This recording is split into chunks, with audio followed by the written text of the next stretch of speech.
Okay, sketch the rotation angle and then state the reference angle. 243 degrees. If we start at 0, we go 90, 180. We're not going to make it all the way to 270 degrees. 243 is about there. Now,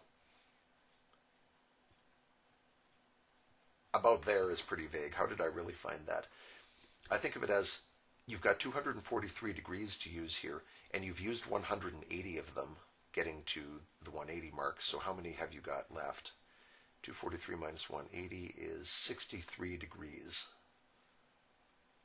That's the angle there. And that is actually our reference angle.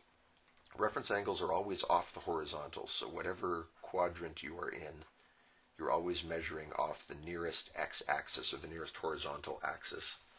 In the bottom left quadrant, you're measuring from 180 down, and that 63 degrees is your reference angle.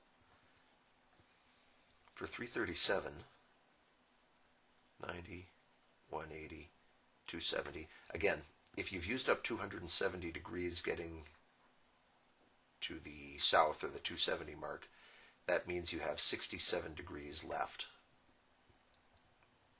And so this is a 67-degree angle.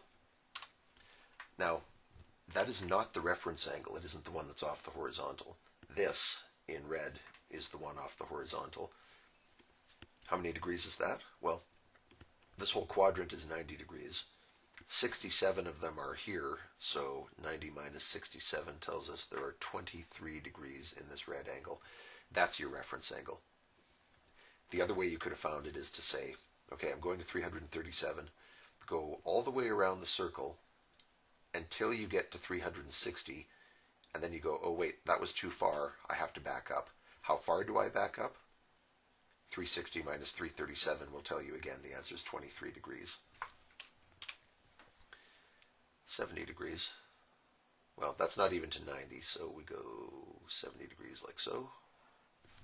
It's actually a little narrower than that. That's a little better. Okay, so that's a 70-degree angle. This one's a little funny because in quadrant 1, the reference angle actually is 70. In quadrant 1, your rotation angle and your reference angle are identical. It's only once you go past 90 degrees that the angles start being different. For example, this has nothing to do with A, B, or C. I'm just showing you another one.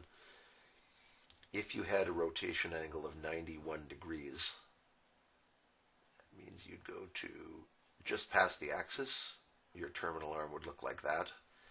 And your reference angle would be this, the 89 degrees off the horizontal. But as long as you're in quadrant 1, the rotation angle and the reference angle will always match, just like they do here.